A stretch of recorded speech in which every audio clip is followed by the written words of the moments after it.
Welcome to Our Journey to Equity, a podcast all about turning passion into tangible impact, alchemizing the shared desire for equity into actions and engaging conversations that expose health and social injustices and empower us with the tools and information we need to protect our right to live healthy lives. Together, we'll explore the power of community voices in achieving health equity for people of color. It's time to make a difference. Together, we can create a future where health equity is a reality for all. Join Tamara and her guests on Our Journey to Equity.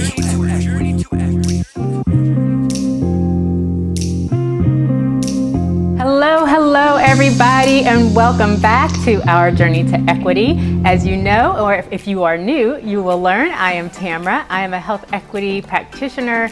I'm a healthcare executive, and Our Journey to Equity is basically a show that explores the many journeys of all of the health equity practitioners out there, and just learning about how they get into the work, how can they help us transform our communities, our families, and advocate for one another and ourselves. I am so excited to explore the journey that we have here today. I am introducing you all to Dr.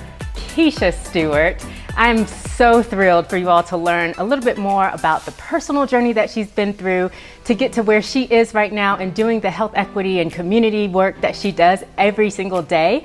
But as you know, we don't journey alone. So we're gonna kick off today with me sharing a little bit about my own journey, and then we will enter into this journey with Dr. Stewart. So I'm going to kick us off just to break the ice. Does that sound good to you? Sounds great. All right, fantastic. So the way that I got into this health equity work, and it's so funny because I was looking back at our last few episodes and I realized that when I was younger, the language for health equity efforts and social determinants of health and things like that didn't even exist. So in healthcare specifically, while I was always passionate about healthcare because I had a very unique level of awareness, I would say, with my family, and just seeing how, my family being a Black family in suburban Atlanta area, obviously very white spaces that I grew up in. And so I always saw the biggest health disparities between my family and my extended family, and how my white counterparts and many of their families and their extended families were aging, and the opportunities that they had and things like that. So equity was always on my mind, but understanding the language and why do Black and brown families have different experiences with healthcare than other families. I never really had that language or had the answers to understand that. And so as I began my journey in college, and I was pre-med at one point, I thought about being a physical therapist at one point. So it was always healthcare as the foundation, but it really wasn't until I started my job in corporate health when I saw that disparity live in person. I was working at a call center, but I was responsible for all of the wellness programming in the facility. And wouldn't you know, all the people on the phones in that facility look like me and you. I believe it. And all the people that were in the administrative offices and the executive offices were, Caucasian white individuals that had the ability to actually access the wellness center on a regular basis.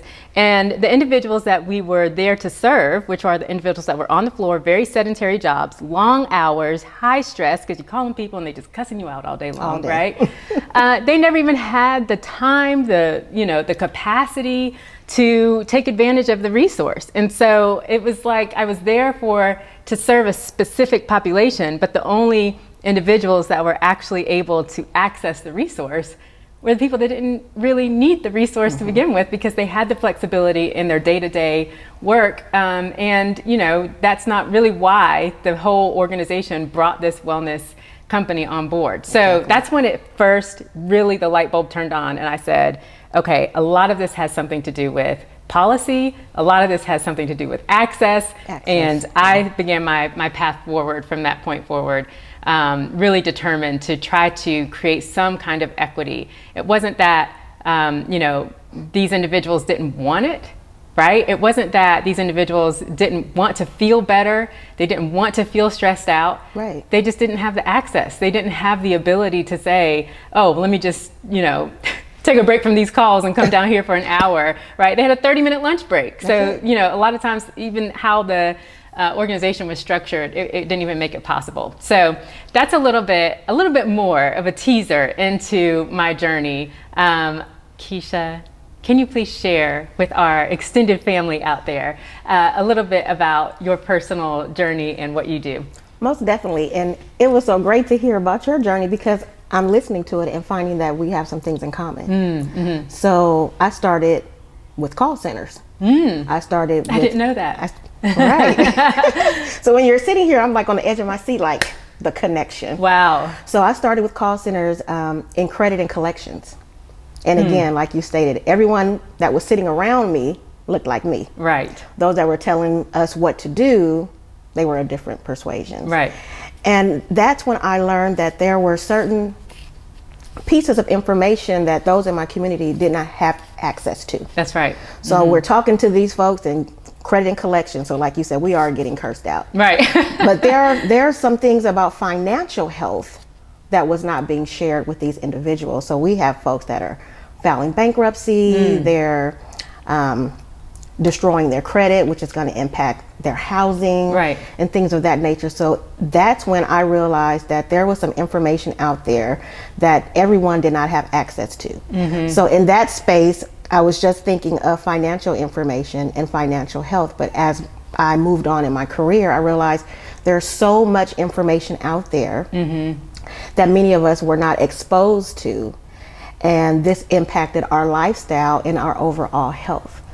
So 30 years later, the foundation of my career is still call center. But now what's most important is the information and the impact that I'm able to provide with that information. That's right. Yeah. So when you say that you all were in a facility where you're speaking to individuals day in, day out about their credit, or, you know, they're going into bankruptcy and things like that, what you're saying is you realized that there was a gap in knowledge with the individuals that you all were reaching out to every day. Most definitely, because they weren't aware of other options. You know, we would call and maybe ask about a bill, and they would go directly into, I'm going to file bankruptcy. No one talked to them about credit counseling or about debt consolidation or just other things that may have been available, just like there were plenty of things available these last 3 years, right, with the pandemic. Right. When it came to mortgages, when it came to rental assistance, when it came to utility assistance. And again, so proud that the organization that I worked for, we were able to be a resource for the community to help folks in those areas over the past 3 years. But yes, you are correct. There was a true gap in knowledge. And I was impacted by that as well. So not having access to certain information, I was a victim of predatory lending. So I got into a home. I was so excited. I have my own home. I've signed on a dotted line, but no one explained to me adjustable versus fixed. Wow. Okay, this is good. Let's dig into that a little bit. Yes. I think that we're leaning into the part of our journey together that we call endure. And so this part of the journey is really where, you know, a lot of times people think that the pathway to success is a straight line, right? Like from here to here, we just keep going up. Right. But the reality is it's it's a lot like this, you know. It's a lot of ups and downs, and, you know, a lot of curves around that path. And so when you're doing the work, you're thinking, okay, I'm in this environment where we're calling people about their financial and realizing they don't have a lot of financial well-being, right? They don't have a lot of awareness or education about, you know, either how their credit works and how these things affect your ability to purchase a home, keep a home, you know, what happens when your credit is just out of whack and you end up having to go in bankruptcy. And a lot of times these individuals are black and brown, like you mentioned, right? Right, and it even goes past just purchasing a home. We're talking about renting a home, you know, being able to qualify to rent. And as we know, rents are skyrocketing. There is always a very strict criteria that has to be met. But because there hasn't been knowledge provided, I would even say like in the middle school, high school age of the importance, then we fall victim to certain things. We think about payday loans, you think about renting to own furniture and things of that nature, where we end up paying 3 and 4 times the value of something. And again, that impacts our financial health. And then after a while, and you become stressed. then it affects your health. Oh, yes. This is so good. This and then is it so can good. affect your family. Yes. I mean, it goes on and on and on. So just that gap in information in so many different areas is what I have found is where I'm able to make the biggest impact. Okay, so let's talk about your personal experience. Okay. So as you are helping others and finding out this gap that occurs, is this also when you were a victim of predatory lending?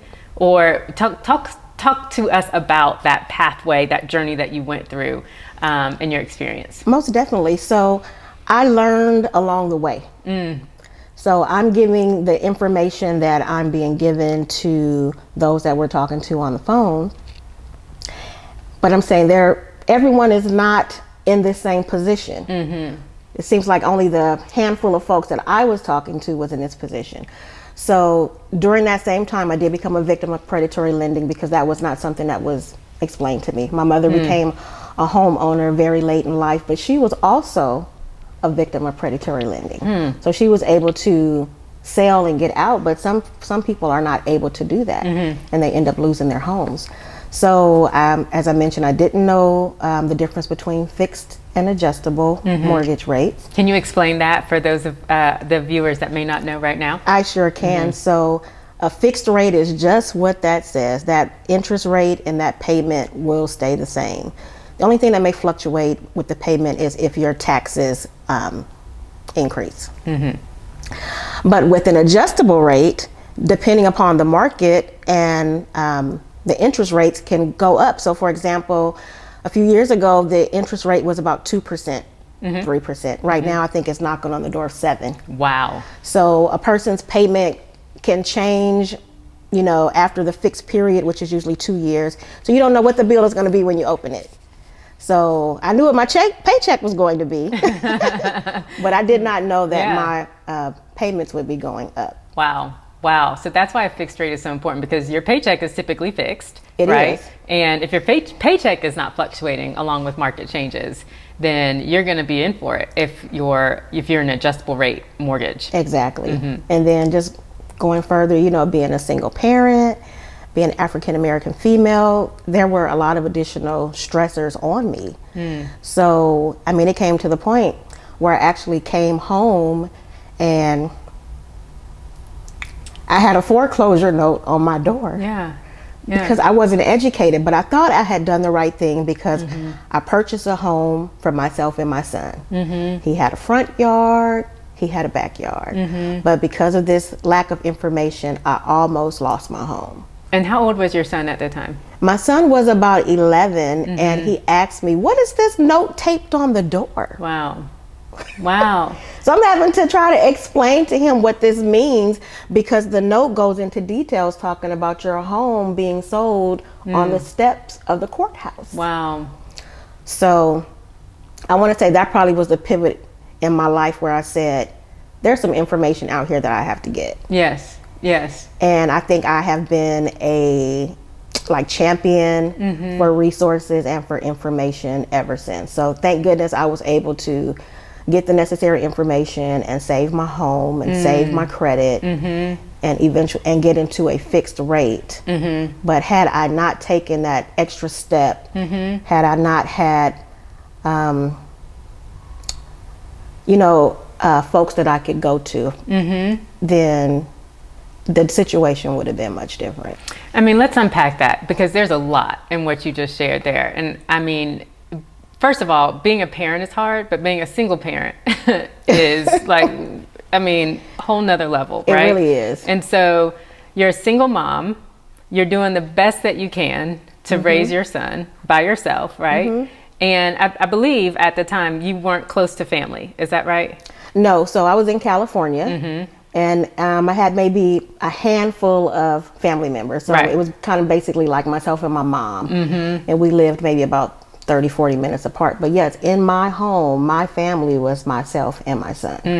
And you're doing everything that you can to do Trying the right to do thing. everything. You know, you're just happy that you got a house, right? For you all Right. living, because you mentioned we had a front yard and a backyard, right? Yes. Like that was the goal, right? Yes, you know, that's the American dream, to have your own home. So yeah, I mean, I really thought I had done something, and I believe I did. You did. And I'm grateful for the experience, because had I not had that, I wouldn't be able to be a champion for others who lack information in various areas. So for me now, it's not just about finance. I mean, finance is my specialty and what I do even on my own.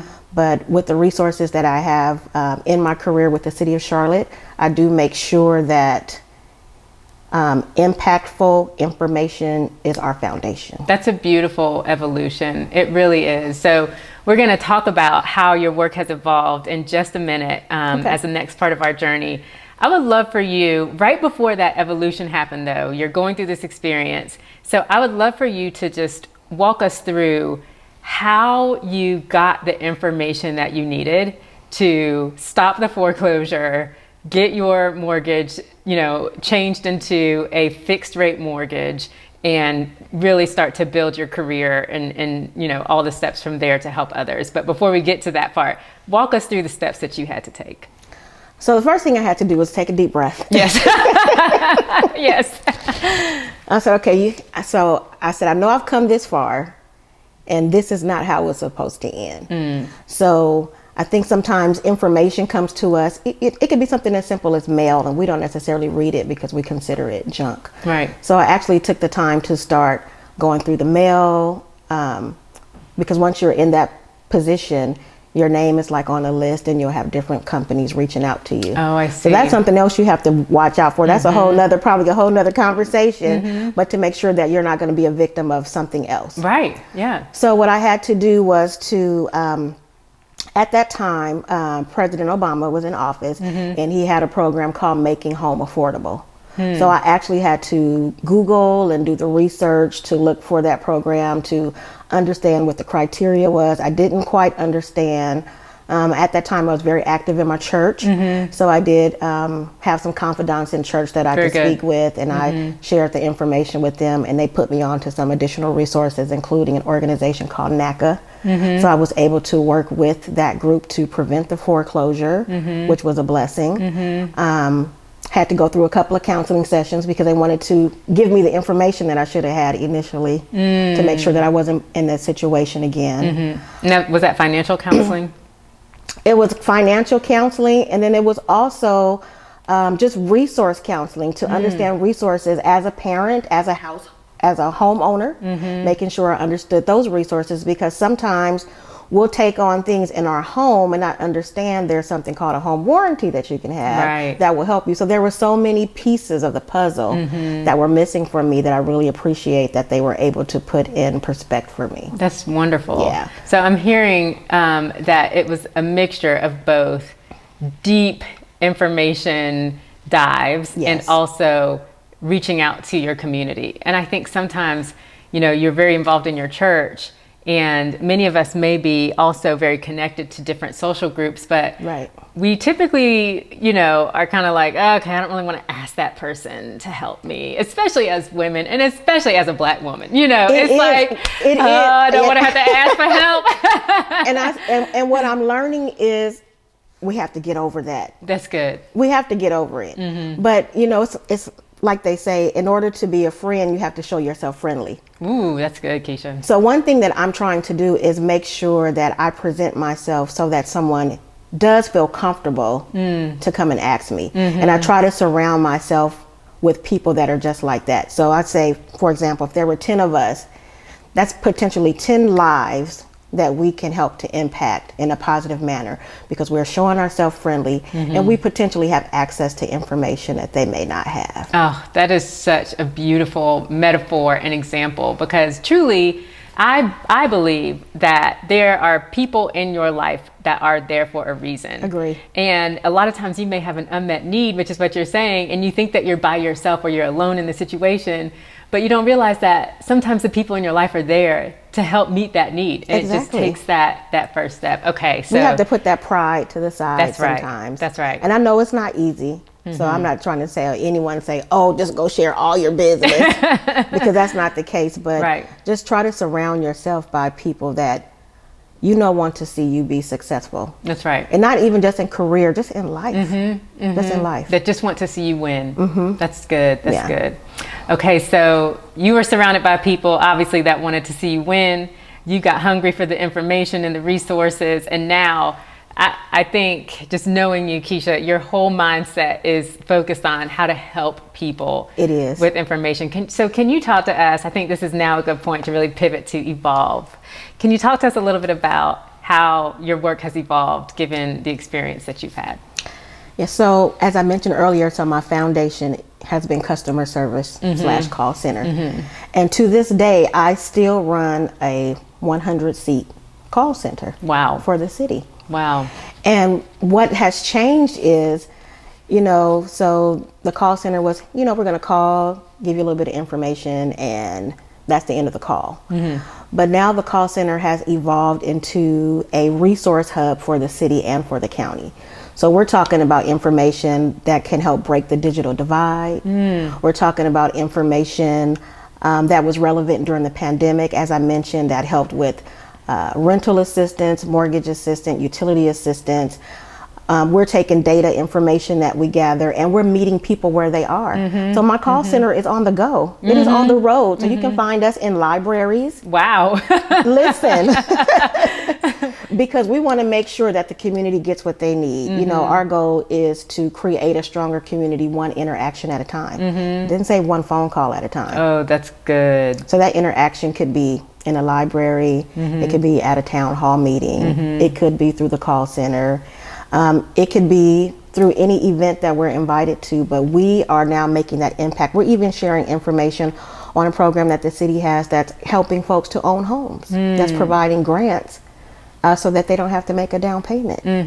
So it's amazing that I think I used to sometimes be a little embarrassed to say that I have a call center, because I think people thought so little of customer service. But when I go back and I think about my journey and how information was impactful to me. That's right. It doesn't matter what people think. I have turned this into something that is so huge that I actually have like a waiting list of partners who want to leverage our call center to get information out into the community. Keisha, you're speaking right now to something deeply personal for me. When I first really started to pivot towards working in health equity, one of my favorite scriptures that I felt laid on my heart almost 20 years ago now was, "My people suffer for lack of knowledge." And it, to me, really spoke to how much information is out there about how the system works. Right.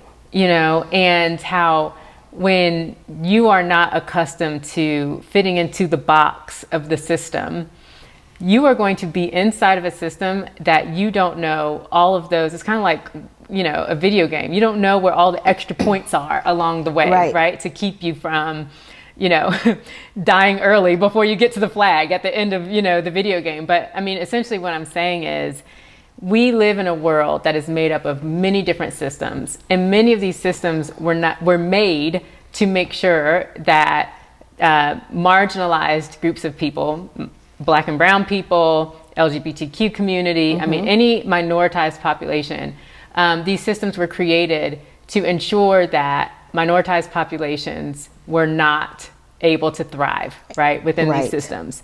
And so when you think about information, and when you think about something that sounds as simple as a call center, right? If you are a part of a system that was literally developed to try to cut you out of the system, information is a weapon. Information becomes a weapon in your hand to make sure that you win, right? To make sure that you can thrive and not just survive. I agree with you wholeheartedly. When I think about information, I even think about my educational journey. It took me 9 years to get my AA. 9 years. But I kept moving forward. And I think that information and the education that I received, it helped me to be a better person. And it helped me to be a better, better in my career so that I can be able to help others, help them move forward. Absolutely. So that moved me all the way to my doctorate degree because I continued to get hungry for this information. How is this going to help me? How can I leverage this within an organization? How can I be more impactful in my community? So this thirst for information led you all the way from an associate's to a doctorate. All the way. Wow. And I celebrated along the way. AA, That's right. BS, MBA, yes. doctorate. Wow. Yes. Congratulations. Thank and that's you. so important that we celebrate along the journey. We have to, because sometimes we have to celebrate the steps in between. Yes. If not, sometimes you'll get discouraged. That's right. So imagine if I didn't celebrate, okay, I finished this semester, that 9-year AA would have never That's right.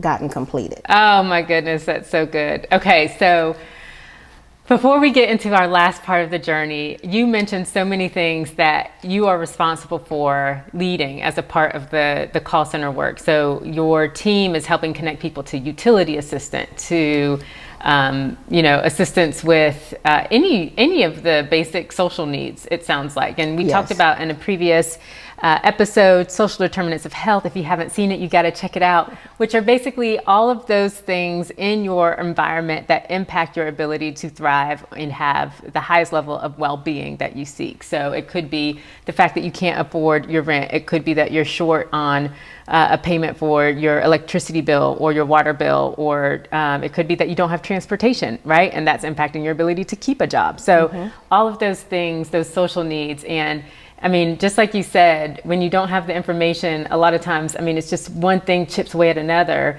and then all of a sudden your whole well-being is affected because it's like you just can't get ahead. Yeah, and then what we find is that the lack of information for one person, it can impact their entire family.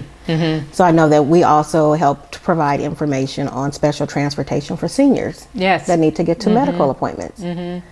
Some folks had no idea that that was something that existed. So you think about someone who may have to take time off work because maybe they're hourly to take their elderly parent or grandparent to the doctor. So now they're missing finances because they're wanting to take care of the health of a family member, but there are resources out there. So my goal is to make sure that any resource that I find, I make that available through our center. Oh, I love that. Keisha, we are so lucky to have you leading this in this community. So I feel lucky and blessed to be in the role so that I can do this. There's so much information. I've even recently taken on youth programs, which I think is great because now I'm providing information to the 16 to 24-year-old age market. So good. I mean, the earlier you can get it in, the better. I learned about money when I graduated from college, and that's a terrible time to learn about money. You need to know before you go. Exactly. And then when you think about, even with youth programs, you think about, so we talked about information and exposure. So everyone may not be ready for the traditional college route, but there are other skills that are in demand in other careers. But how do you know? That's right. If you don't have access to it. So I'm grateful. So that is another component that I have recently added onto my journey. Wonderful. Okay, Keisha. So talk to us about how we can elevate you, because we all need a Keisha in our communities.